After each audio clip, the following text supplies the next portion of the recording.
हम लोग भगवान से अर्जुन का संवाद, भगवान और जीव के बीच जो संवाद है उसको सुन रहे हैं। पिछले कथा में सुने थे कि जो योगी पाप रहित है और हमेशा निरंतर आत्मा को परमात्मा में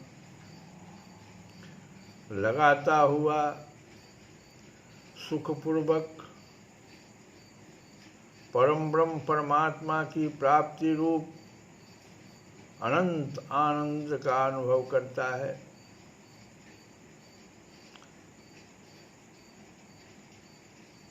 वास्तव में वही योगी है पाप रहित योगी, जो आत्मा को परमात्मा में लगाता हुआ सुखपूर्वक परब्रह्म परमात्मा की प्राप्ति रूप अनंत आनंद का अनुभव करता है। और इसी अनंत आनंद में आनंद को अक्षय सुख भी कहा गया है, आत्यंतिक सुख भी इसे कहा गया है। अक्षय सुख आगे भगवान कहते हैं, और ये सारी बातें जो सांख्य योगी हैं उन्हीं के लिए, अभी भक्त जो भक्त मार्ग में है उनके लिए नहीं है। जो सांख्य योगी हैं, सांख्य मार्ग से योग की क्रिया कर रहे हैं उनके लिए है।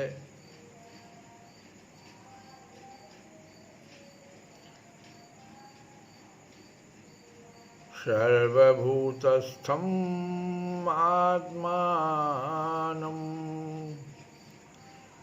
सर्वभूतानि च आत्मनि इक्षते योगयुक्तात्मा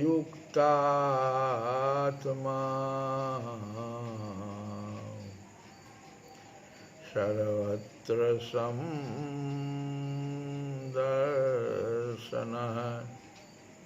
इक्षते योगयुक्तात्मा, योगयुक्तात्मा, योग युक्त आत्मा किसे कहते हैं?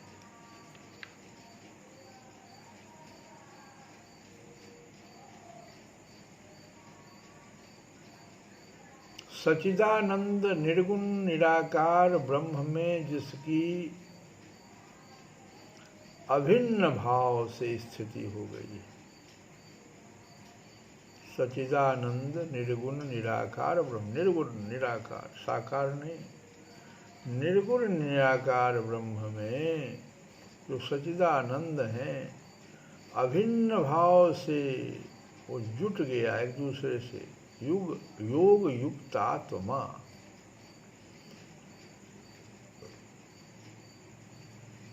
और ऐसे योगी का सब में समभाव से देखने का जो बात है कि सर्वत्र समदर्शनः,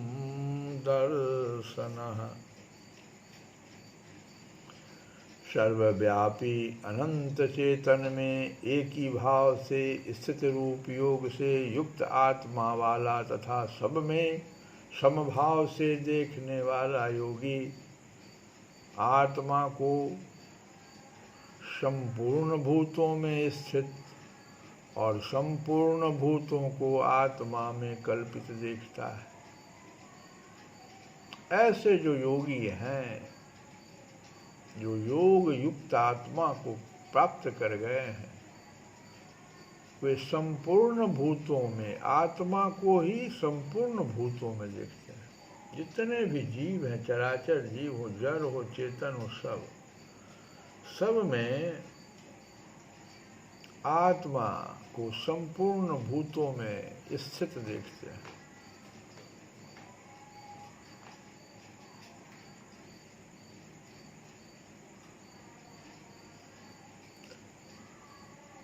क्योंकि वो जानते हैं कि एक अद्वितीय सच्चिदानंद घन परम ब्रह्म परमात्मा ही सत्य तत्व है। उनसे भिन्न यह संपूर्ण जगत कुछ भी नहीं है। इस रहस्य को वो भली भांति जान जाते हैं। ईशोपनिषद में भी एक मंत्र आया है कि यस्तु सर्वाणि भूतान्यात्मन्यदेवानुपश्यति सर्वभूतेषु आत्मनं ततो न विजुगुप्सते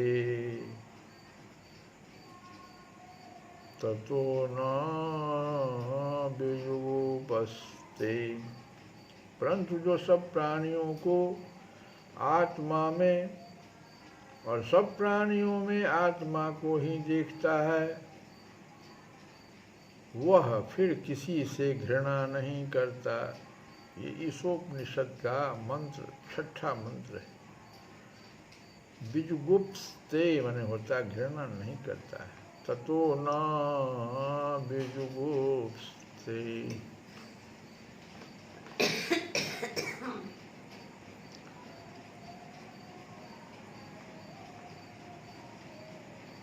तो हम लोग इस भगवान के इस कथन को यह समझे अभी तक कि एक अद्वितीय आत्मा ही सब रूप में दिख रहा है। वास्तव में उनके सिवा अन्य कुछ है ही नहीं। और इस बात को जो भली भांति अनुभव करता है, वही संपूर्ण भूतों में आत्मा को देखना यहाँ पर कहा गया है।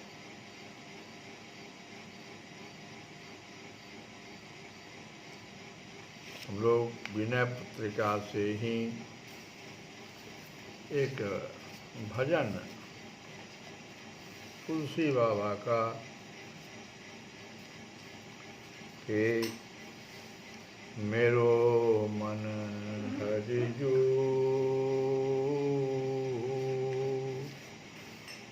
हठ ना तजे मेरो मन हरिजू हठ ना तजे। हे हरि श्री हरि, मेरा मन हठ नहीं छोड़ता है। मेरो मन हरिजू हठ ना तजे। निशिदिन नाथ देव सिख बहु विधि। निशिदिन नाथ देव सिख बहु विधि। करत सुभाव निज हठ ना तजे। मेरो मन हरिजू हठ ना तजे। हे श्री हरि, मेरा मन हठ नहीं छोड़ता। हे नाथ, मैं दिन रात इसे अनेक प्रकार से समझाता हूँ, पर यह अपने ही स्वभाव के अनुसार करता है। कैसे करता है कि ज्यों जुवती अनुभवति प्रसवयाति। ज्यों जुवती अनुभवति प्रसवयाति। दारुण दुःख उपजै वह अनुकूल विसारी शूल सठ पुनि खलपति भज हट न तजय मेरो मन हरि जो हट न तजय। जैसे युवती स्त्री संतान जनने के समय अत्यंत असह कष्ट का अनुभव करती है, उस समय सोचती है कि अब पति के पास नहीं जाऊंगी, परंतु वह मूर्खा नारी सारी वेदना को भूलकर पुनः उसी दुख देने वाले पति का सेवन करती है। अगले भाव में कहते हैं, लोलुप ब्रह्म गृह पशु जो जहाँ तहाँ सिर पद त्राण बजै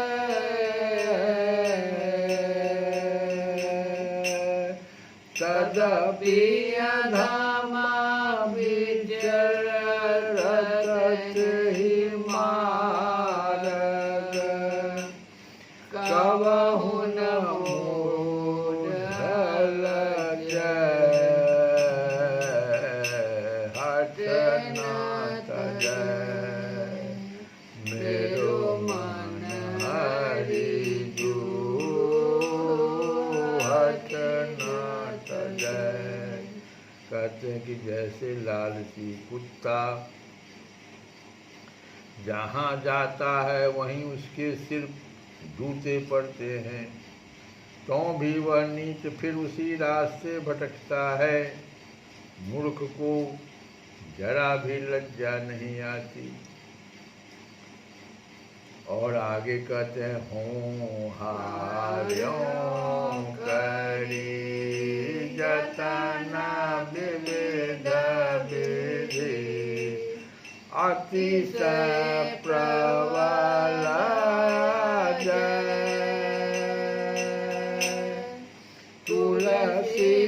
तुलसीदास बस होइत वही जव प्रेरक प्रभु वर जय हट न तजय मेरो मन हरि जो हट न तजय।